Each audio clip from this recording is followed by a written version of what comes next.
I heard the door creak open, then boots on my hardwood floor. HOA President Linda Marks and board member Dave Collins, bold as ever, holding a key that didn't belong to them. "We're doing a compliance check," they said. But what they didn't know, this cabin isn't just my weekend retreat. It's registered under Homeland Security Protocol 17A with motion-triggered cameras everywhere since August 2022. My name's Evan Brooks. I'm 42 years old, a systems analyst by day, and a quiet cabin dweller on weekends. This place, tucked just beyond the tree line in Iron River, Michigan, isn't just a getaway. It's where I came to rebuild. After the divorce, after losing my dad, I needed quiet. I needed trees. I needed something no HOA could touch. That's why I bought Lot 17, a parcel technically outside the HOA boundaries, but close enough to draw their attention. From the moment I moved in, there were signs, Karen-style notes about approved fencing colors, odd mentions of shared jurisdiction, and one board member even told me my American flag clashed with the natural aesthetic. But nothing prepared me for what happened on May 14th, 2025, when they used a fake key to enter my cabin. They didn't know it's part of a classified Homeland Security network, one I help maintain. They didn't know I had full interior surveillance, and they didn't know I'm not the kind of guy who lets this slide. This wasn't just about a cabin, it was about privacy, legal boundaries, and the illusion of power some HOA board members cling to. I fought back, not with yelling, but with law, and with receipts.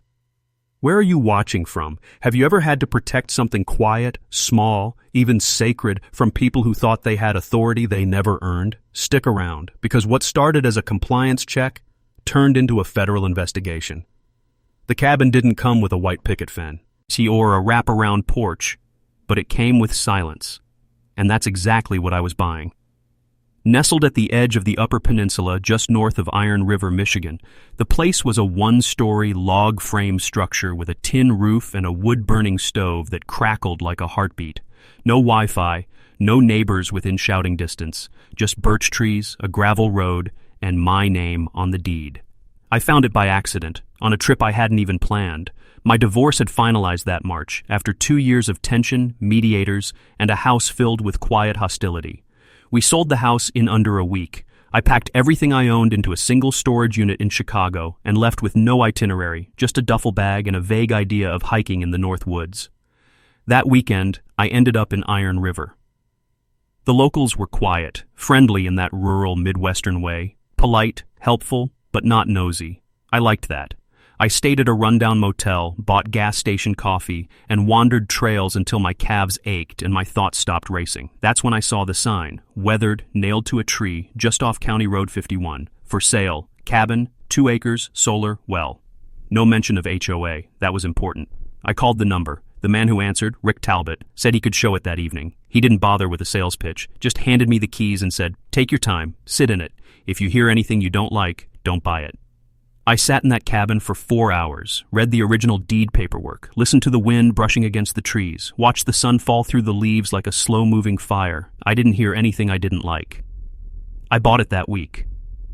I moved in fully by May of 2024 after wrapping up my work from anywhere consulting gig. Most of my income came from systems audits for federal contracts, things I could do from anywhere with a secure laptop and a satellite line. The only visitors I expected were birds, deer, and the occasional fox. And for the first 6 months, that's all I got. Mornings started slow. Wood smoke in the air, coffee brewed over flame, eggs from the small coop I built by hand. The hens weren't showy. Betty, Alma, and Ruth, named after my grandmother and her 2 sisters, each laid 3 to 4 eggs a week. They wandered freely in the clearing out back, chasing bugs, pecking at wildflowers, and ignoring me entirely unless I brought scraps. Afternoons were for work, laptop open on the porch, my cell tethered to a satellite hotspot. My Homeland Security clients were none the wiser. I was responsive, thorough, and always encrypted. Evenings were quieter still. Sometimes I read, sometimes I carved, sometimes I just listened, to the wind, the owls, the hum of the old solar battery warming up as the sun dropped. I added a raised garden bed, put in gravel paths, reinforced the windows with clear ballistic laminate just to be safe. Not that I expected trouble, it was just habit from my work. When you've seen the wrong people target the right homes, you learn to reinforce your own before anyone else thinks to. But this was sanctuary. I kept a journal. Not for memories, just to measure stillness. One entry from August 9, 2024, reads, "Saw a doe walk through the back path. Betty followed her. They seemed to agree on something. The piece was so steady, I stopped noticing it." The first small crack came on a Tuesday. I'd just finished a Zoom call with a logistics subcommittee and was wrapping up notes when I noticed a flyer tucked under a rock on the front step. It was neatly folded, printed on letterhead that read, "Timber Pines Homeowners Association, Friendly Notice." I didn't think much of it. My cabin sat at the edge of what some maps loosely labeled as Timber Pines boundary, but it was very clearly outside the jurisdiction defined in the county plat. Still, I opened it. Inside was a notice about unified aesthetics and a suggestion to repaint non-neutral structures in accordance with the Timber Pines lookbook. I smiled, tossed it in the kindling pile. 2 weeks later, a woman I didn't recognize walked past the cabin while I was setting up compost fencing. She paused, eyed the coop, and asked, "Do you have a permit for those chickens?" I laughed, thinking she was joking, but her face stayed flat. I told her this was private property outside of HOA reach. She didn't introduce herself, just muttered something about zoning standards and walked off toward the private road. It was the first time I felt the outside world try to push back in. Still, it didn't rattle me, not yet. The fall came early that year. Leaves turned rust and orange by late September. I started chopping wood, dug out the storm lanterns. The chickens grew fluffier. I named 2 feral cats that kept mice out of the storage shed. By Halloween, the peace had fully returned, or so I thought. But a quiet war was brewing behind clipped hedges and HOA meeting doors. And while I tended compost, they were sharpening bylaws. But a quiet war was brewing behind clipped hedges and HOA meeting doors. And while I tended compost, they were sharpening bylaws. The first real sign came on November 3, 2024, tucked inside my mailbox in an unsealed manila envelope. No postage, no return address, just a single printed page, bold Helvetica, double-spaced, titled, "Notice of Violation, Non-Compliant Structure on Adjacent Lot 17. My heart didn't race. I was used to scare tactics from working in government oversight, but the language? That was something else. Per Timber Pines Charter Revision 2023B, all ancillary agricultural structures must comply with visual and locational standards to preserve the aesthetic cohesion of the Timber Pines community. Agricultural structures, they meant the coop. They were talking about Betty, Alma, and Ruth. At the bottom, it was signed, Karen Metzger, President, Timber Pines HOA Board. I'd never met her. But that was about to change. 2 days later, I was trimming back ice-damaged branches near the front gate when a silver Subaru pulled up, slow, deliberate. It stopped just past the private property, no trespassing sign. A woman stepped out, blonde bob haircut, clipboard in hand, perfectly creased slacks despite the slush. "Hi," she said without a smile. "I'm Karen Metzger. I assume you got the notice?" I kept my gloves on. "I did. I also assume you know I'm outside your jurisdiction." She gave a tight laugh. "We're reviewing that. Some of the older boundary maps are unclear. There's precedent for Lot 17 participation."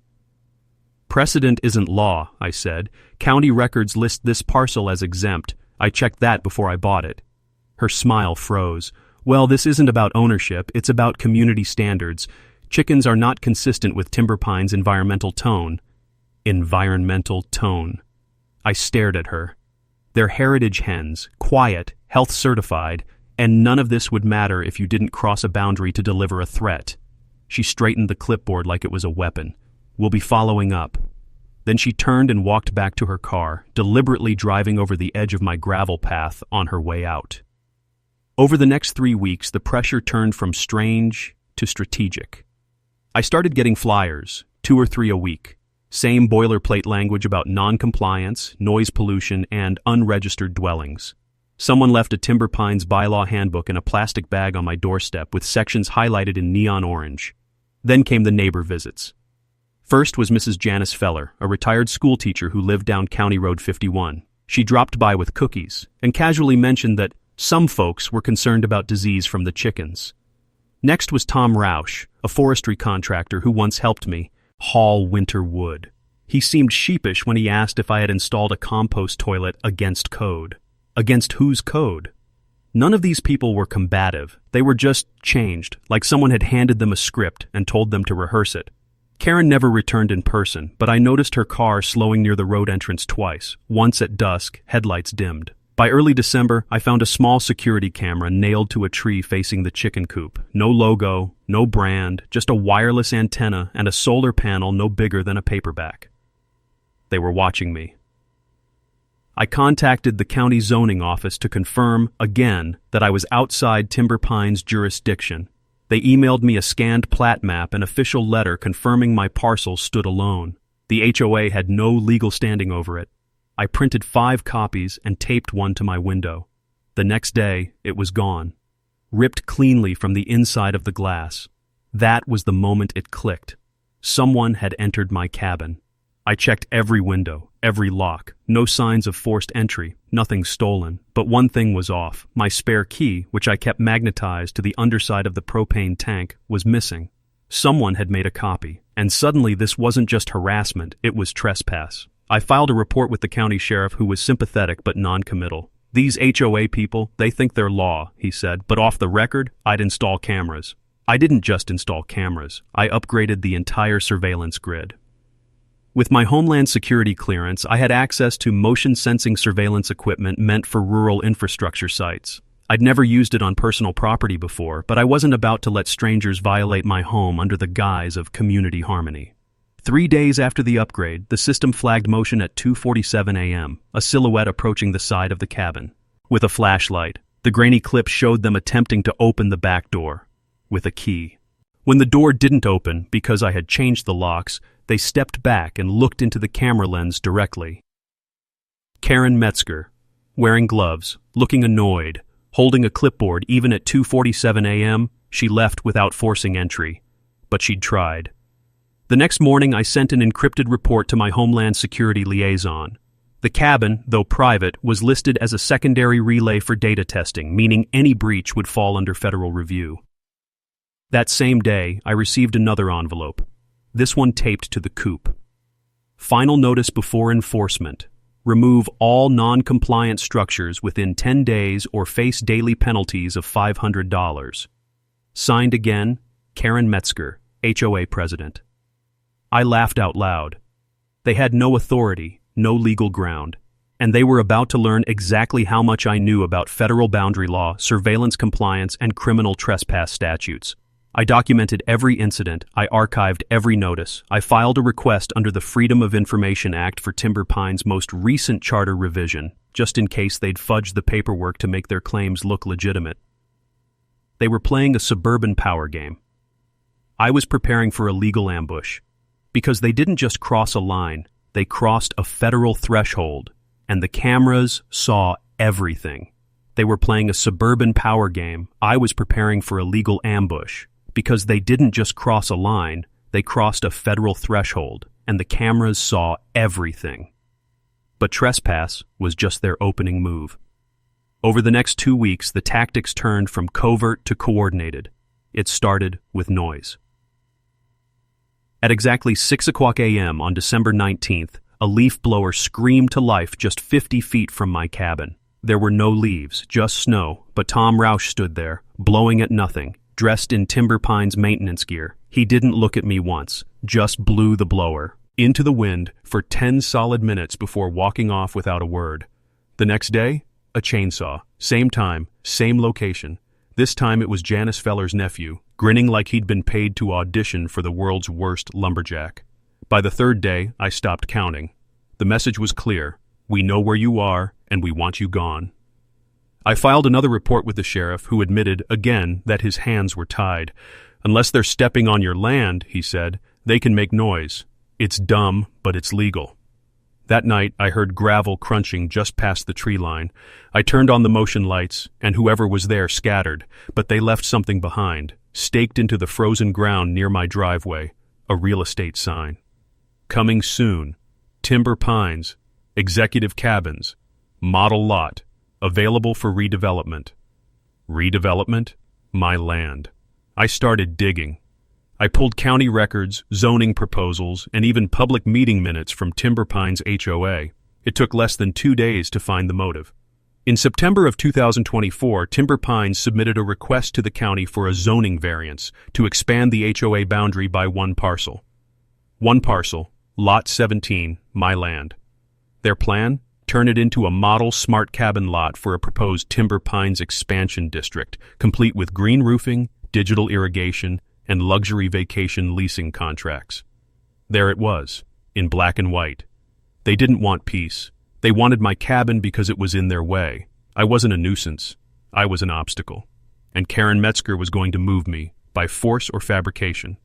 Things got worse. A week before New Year's, I received an official-looking letter, this time with a county seal. It accused me of improper waste disposal and claimed I'd been burning non-compliant materials in a residential zone. It threatened an inspection, a fine, and possible revocation of my occupancy per MIT. But I wasn't in a residential zone, and I hadn't burned anything but dry pine. I called the number on the letter. The woman on the line, Debbie from the County Environmental Division, sounded confused. "We didn't issue that," she said. "I can check with code enforcement, but your parcel's not even in our waste monitoring region. It was a forgery. They were faking government documents. I added it to the evidence folder." Then came the smear campaign. By mid-January, I was being iced out completely. The grocery clerk in town who used to chat about deer sightings, suddenly too busy to make eye contact. My usual mechanic told me he was booked out indefinitely. And at the gas station, someone had scratched the word squatter into the side of my truck with a key. It didn't stop there. Someone made a Facebook group, Protect Timber Pines from Trespassers. The page featured aerial drone shots of my cabin, photos clearly taken from within the trees on my property line.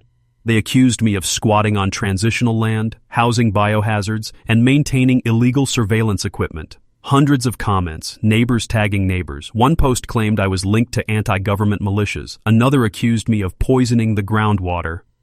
The same people who once smiled at me in passing now wouldn't return a wave. It was psychological warfare, wrapped in suburban politeness. Still, I didn't retaliate. I documented. I downloaded every post, every fake notice, every blurry screenshot of Karen's clipboard. I kept my head down, spoke to no one, and replaced the locks, again, this time with an encrypted RFID system connected directly to a Homeland Security test server. No one was getting in again, not without being flagged by DC, but they weren't done. On January 28th, while I was chopping firewood, a drone hovered silently above the cabin. I watched it hover, then draw. Like something small, like a candy bar wrapper. It landed in the snow beside the coop. I opened it. Inside was a folded HOA letter wrapped in plastic. The same violation about non-compliant agricultural structures. Only this one had a new line. Failure to comply will result in physical removal of assets. They were threatening to take the chickens. That night, I sat in the dark with the fire dying low, watching my trail cameras feed to my encrypted monitor. And for the first time in months, I felt it. Not fear, not anger. Resolve. I knew what they were doing. I knew why. And now I knew how to stop it. Karen Metzger had built her empire on intimidation and bylaws, but the moment she forged a county seal and trespassed on a federally monitored property, she gave me everything I needed. I had time-stamped footage. I had a federal contact. And I had something they hadn't expected. Patience. Let them escalate. Let them send one more letter. One more fake inspector. Let them try to touch Betty, Alma, or Ruth. Because the moment they did, this wouldn't be a zoning dispute anymore. It would be a felony conspiracy case. And I was ready. Let them escalate. Let them send one more letter. One more fake inspector. Let them try to touch Betty, Alma, or Ruth. Because the moment they did, this wouldn't be a zoning dispute anymore. It would be a felony conspiracy case. And I was ready. I spent the next 4 days building the file. Not just emails and photos, but timelines, screenshots, transcribed voicemail messages, and GPS-verified surveillance stills. I labeled every incident, indexed each false document, and traced the metadata of the forged county violation back to a Timber Pines HOA printer network listed under TP Office 2. Karen hadn't even tried to hide the file's author tag, K. Metzger 23, and here's what Karen didn't know. This cabin, Lot 17, wasn't just some remote off-grid hobby. It was registered as a secondary relay site for Project Driftwire, a Homeland Security beta program designed to test rural cybersecurity sensors and perimeter integrity systems in areas vulnerable to infrastructure tampering. I didn't work on policy. I wrote part of the protocol. The entire perimeter of my property, from the gravel edge to the tree line, was under active telemetry review through 3 federal data layers. When Karen crossed onto my land with a copied key, she triggered multiple breach events, all logged and mirrored to an encrypted DHS node. Time, location, body heat signature. I didn't just have proof of trespass. I had federal-grade intrusion logs. On February 2nd, I made a call to Special Agent Mariella Sung, my liaison at Homeland Security. She wasn't a desk agent. Mariella had served in threat mitigation for 15 years. Calm, brilliant, no nonsense. I told her everything. She listened quietly, asked for exact timestamps, and requested my compiled file. Within 24 hours, she confirmed that Karen's late-night key entry attempt, combined with the drone drop and the forgery, qualified as multiple federal code violations, including unauthorized surveillance of a protected structure, forgery of regulatory documents under pretense of government affiliation, trespass on a federally monitored intelligence relay site. We'll begin escalation, she said. That was it. Short, controlled, quiet. But the tone of her voice told me everything. This wasn't just an internal matter anymore. It was now a national agency concern. I didn't stop there. If Karen wanted to play HOA hardball, I'd show her what real enforcement looked like. I drafted a cease and desist letter citing Title 18 U.S. Code FAR 912, impersonating a federal officer, and FAR 138, false information and hoaxes. I attached aerial survey, Lance stills, time-logged breach reports, and a screenshot of her accessing my door with the stolen key. Then I CC'd the Timber Pines HOA board, the county clerk, the sheriff's office, and, just for good measure, the office of the Michigan Attorney General. Within 48 hours, I received a one-line email from Timber Pines legal counsel. We acknowledge receipt of your communication and are reviewing your allegations internally. Translation: panic. But it was too late for internal reviews. Meanwhile, I kept my cameras running. On February 5th, just after midnight, a group of 3 men walked down the easement path with flashlights and a clipboard. They stopped short of the infrared line, just close enough to peek through the trees. 2 of them I didn't recognize. The third, Dave Collins, vice president of the HOA. They stood there whispering for several minutes, then walked away. That footage? I submitted it directly to Agent Sung with an addendum: potential coordinated effort, possible intent to commit further violation. She didn't reply. She didn't have to. The next day, 2 federal vehicles rolled through Iron River and didn't stop for coffee. Karen must have known something was wrong. She stopped appearing in public. Her name vanished from the HOA Facebook group. Board meeting notices went up without her signature. People noticed. Neighbors who had turned cold now offered weak smiles. One of them, Tom, the same guy who fake leaf blew my fence, walked up to my drive and said, "Didn't know you were with Homeland." I didn't respond. He left without another word. On February 10th, I received the letter I'd been waiting for. Not from Timber Pines, not from Karen, from the Michigan Department of Licensing and Regulatory Affairs. It stated that Timber Pines HOA was under review for unauthorized enforcement of code outside its jurisdiction, misuse of official-looking documents, and attempts to intimidate a landowner into relinquishing property under false pretenses. Attached was a formal request for evidence and a statement of protective injunction regarding Lot 17. In short, the state of Michigan had officially stepped in, and my cabin was now protected under regulatory scrutiny. I walked out to the coop, sat down on a log, and watched Betty peck at the dirt. Snow drifted through the trees like the end of a film scene. The air felt clearer. They'd tried to drown me in paperwork, lies, and paranoia, and I'd answered with quiet, relentless documentation. That's the thing about people like Karen. They expect fear. They expect silence. They don't expect the guy in the woods to know what a federal chain of custody protocol looks like, or how to file a targeted response with 3 agencies at once. But I did. And now? They were the ones being watched. They were the ones being watched now. And they knew it. For a while, the neighborhood went still. No leaf blowers at sunrise, no fake fines, no camera drones hovering above my coop. Karen vanished entirely. By February 14th, her name had been removed from the Timber Pines HOA website. No explanation, just a new banner. Interim leadership structure pending. The Facebook group went quiet. Posts were set to admin only. They were circling the wagons. But this wasn't going away quietly. Not anymore. On February 22, 2025, I received a formal request to appear at the upcoming Timber Pines Emergency HOA Board meeting. The letter was polite, printed on thick cardstock. The meeting would be held at the Iron River Civic Hall, with county representatives in attendance. They wanted me to attend. I was more than happy to oblige. I packed light, just my laptop, 2 thumb drives, a printed file folder, and a fresh copy of the protective order from the Michigan Department of Licensing and Regulatory Affairs, and one final addition, a signed affidavit from Special Agent Mariella Sung, summarizing the forensic integrity of the surveillance data and confirming that breach logs had been verified against DHS testbed architecture. Translation, everything I was about to show them was real. The hall was half full when I arrived. Fluorescent lights hummed overhead. Long folding tables held rows of HOA members, some grim, some curious. A few looked like they hadn't slept. The acting chair, Linda Faber, opened the meeting with a script. Dry language.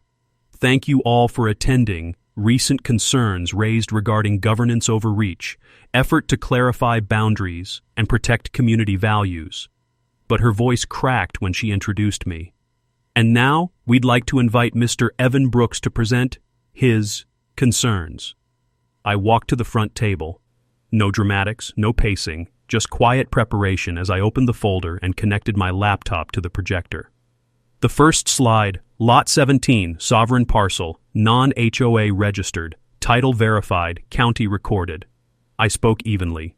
Before I moved into Timber Pines, or near it, I verified the lot's exemption from HOA governance with the county. This is the original plat map, signed, stamped, digitally watermarked.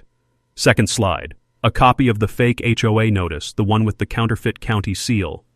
This document, I said, was left on my property. It claims to come from the county zoning office. It does not. I confirmed that with Debbie Sanderson, who's on record here in an audio file stating this was never issued by her office. A wave of whispers moved through the room. Next, side-by-side footage, Karen entering my cabin with a copied key, time-stamped and annotated with DHS breach codes. This is your former president entering my private residence at 2:47 a.m. using an unauthorized key. This event triggered 3 distinct alerts within a Homeland Security sensor grid. Gasps. Someone stood up in the back. Tom Roush. He sat down just as fast. I let the footage run for 3 full seconds before pausing. Then I said flatly, this property is not only private, it is registered under federal infrastructure security provisions as a rural relay for encrypted data audits. That makes what happened here not just unethical, BBOCL, but criminal. I showed them the timeline, every letter, every forged notice, the drone footage, the fake Facebook group. I showed them a still of the forged document metadata, K. Metzger 23 as the author ID. And finally, I passed around the affidavit from Special Agent Sung. When I finished, I didn't ask for permission. I made a statement. Your board tried to use intimidation, deception, and outright trespass to force me off land they planned to redevelop for profit. What you didn't know is that I was trained to track these patterns, and that this cabin is part of a federally monitored site. You crossed into federal jurisdiction, and that means this doesn't end with a board vote. It ends in court. The room was silent. Then Linda Faber cleared her throat. We weren't aware of the DHS connection, she said. We were told that this was a local dispute. I looked at her. Told by whom? She didn't answer. But behind her, Dave Collins stood up. He didn't speak. He just walked out of the room. He never returned to the board again. After my presentation, the county clerk stood up and read an official statement. Based on submitted evidence, the county affirms that Lot 17 is a sovereign parcel, exempt from HOA governance. Furthermore, we are opening a joint investigation with state oversight into the use of forged county identifiers and the misuse of HOA authority to harass, intimidate, or coerce a landowner. The board meeting ended in chaos.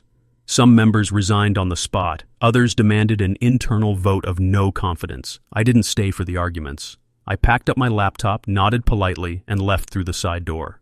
Outside, the wind was cold, but the air had shifted. The threat was over.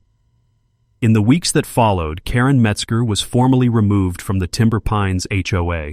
The board issued a public apology and suspended any future plans for boundary expansion. County officials confirmed that no development variance would be issued on Lot 17. The Facebook group? Deleted. The fake page? Taken down. The drone? Never came back. Tom Roush sent a handwritten apology and a fresh bag of firewood. I didn't respond, but I used the wood anyway. Peace returned. But this time, it was protected, not just by fences and passwords, but by the truth. Peace returned. But this time, it wasn't delicate. It was reinforced with evidence, boundaries, and the quiet understanding that I was no longer alone. Karen Metzger never showed her face in Timber Pines again. 3 weeks after the emergency board meeting, she formally resigned via email. No farewell speech, no explanation, just a one-sentence message submitted to the Timber Pines legal office. Effective immediately, I withdraw from all HOA duties and responsibilities. No apology, no admission. But silence speaks volumes. The investigation didn't stop with her resignation. County officials began auditing all HOA actions over the last 3 years. Turns out my cabin wasn't the only target. 3 other homeowners near the fringe of Timber Pines had also received strange notices, warnings about wood piles, unauthorized vehicles, even decorative infractions. One man had moved after months of pressure. He came forward, and with my documentation already circulating, others did too. In April, the county announced mandatory retraining for all HOA board members in the jurisdiction, covering legal limits, ethical enforcement, and anti-harassment policies. Timber Pines was placed under temporary administrative review by a neutral oversight committee. For the first time in a long time, the boardroom looked less like a cabal and more like a neighborhood. As for me, I stayed. I planted more. I expanded the garden, added another coop pen. Betty, Alma, and Ruth, still alive, still laying, watched over the clearing like feathery sentinels. I gave them a new perch made from repurposed fence wood. It seemed fitting. Neighbors started waving again, some awkwardly, some earnestly. Even Janice Feller dropped off a tin of shortbread with a note that read, "Hope you and the girls are well. I regret not speaking up. I should have." I didn't invite her in, but I nodded and said thank you. That was enough. Sometimes justice isn't loud. Sometimes it's just the sound of people learning to be decent again. I could have sold the cabin after everything. Truth be told, I had offers, some generous. Once word spread that the land was government flagged, people either got spooked or wanted a piece of it. But I didn't move here for money. I moved here because I needed something solid, something rooted, something that wouldn't vanish when someone in a cardigan got offended by a chicken. This land had tested me, but it had also held me, and I wasn't going anywhere. One morning in late May, I heard a soft knocking at the edge of the property, someone tapping gently on the gatepost. I stepped out with coffee in hand. It was Linda Faber, the interim board chair, no clipboard, no tone. "I just wanted to let you know," she said, "we've removed Lot 17 from all HOA correspondence lists, permanently." I nodded. She paused, then added, "And we're rewriting the charter. From scratch. You're welcome to review the drafts if you're willing." I considered it. Not to join them, but to ensure this never happened again. "Send me the draft," I said.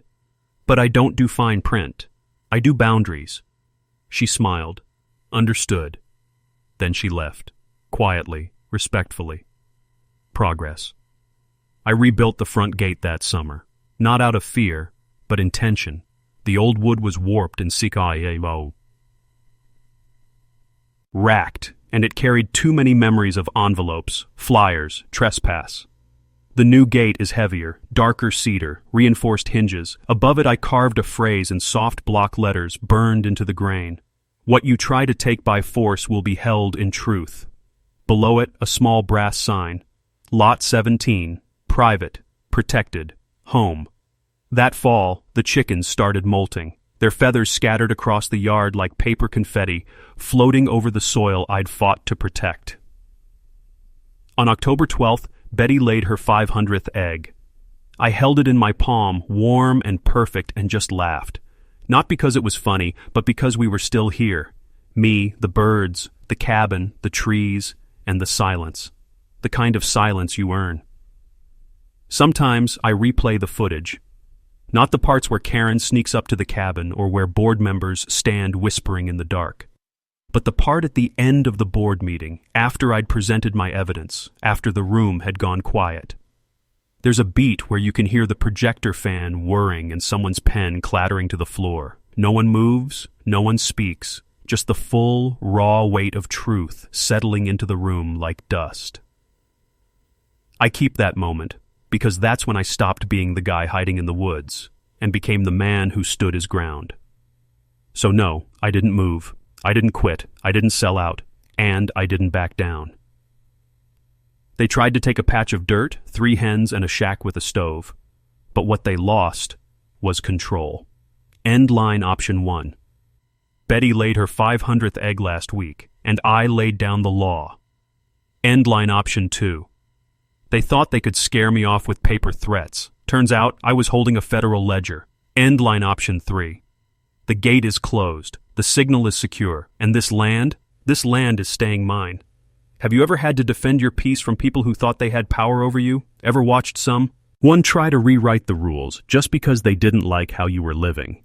Tell me your story. Drop it in the comments. Where are you watching from, and what would you have done if someone used a fake key to open your door? And if you've ever stood your ground, not with fists, but with facts, you're not alone. Don't forget to like, subscribe, and share this with someone who's tired of being pushed around. Because sometimes the strongest defense is knowing exactly what line not to cross.